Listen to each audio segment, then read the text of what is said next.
വുഡും ഗ്ലാസും ഉപയോഗിച്ചിട്ട് നമ്മൾ ചെയ്ത ഒരു വർക്കാണ് ഇപ്പോൾ. വർക്ക് സൈറ്റ് ഇങ്ങനെ നടന്നുകൊണ്ടിരിക്കുന്ന സമയത്ത് എടുത്ത വീഡിയോ കംപ്ലീറ്റ് ആയിട്ടില്ല. അതിൽ ഫൈനൽ പോളിഷിംഗ് വർക്കും കൂടെ ഇതിൽ ചെയ്യാനുണ്ട്.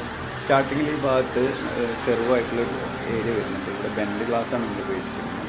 ഗ്ലാസ് എല്ലാം നമ്മൾ ഉപയോഗിച്ചിരിക്കുന്നത് ടോൾബോമ ടഫ് ആൻഡ് ഗ്ലാസ്സുകളാണ്. കെർവായിട്ട് വരുന്ന ഏരിയകളിൽ മാത്രം ടോൾബോമ നോർമൽ ക്ലിയർ ഗ്ലാസ്സുകളാണ് ഉപയോഗിച്ചിരിക്കുന്നത്. ഈ കർവ് കഴിഞ്ഞ് സ്ട്രൈറ്റ് ആയിട്ട് വരുന്ന ഈ ഒരു ഭാഗത്ത് ലാൻഡിങ് ഏരിയയിൽ ഡയറക്റ്റ് നമ്മൾ ചുമരിലോട്ട് കണക്ട് ചെയ്തിട്ടാണ് ഇത് കൊടുത്തിട്ടുള്ളത്.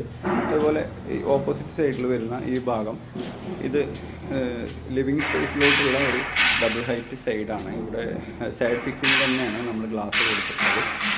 ഇത് സൈഡ് ഫിക്സിൽ നിന്ന് നമ്മൾ കൊടുക്കുന്ന സമയത്ത് SS-ൻ്റെ ഒരു ഫിറ്റിങ്സ് സ്റ്റഡ് ഉപയോഗിച്ചിട്ടാണ് ഇത് നമ്മൾ കൊടുക്കുന്നത്. മുകളിൽ ടീക്ക് വുഡാണ് കൊടുത്തിരിക്കുന്നത്. Final polish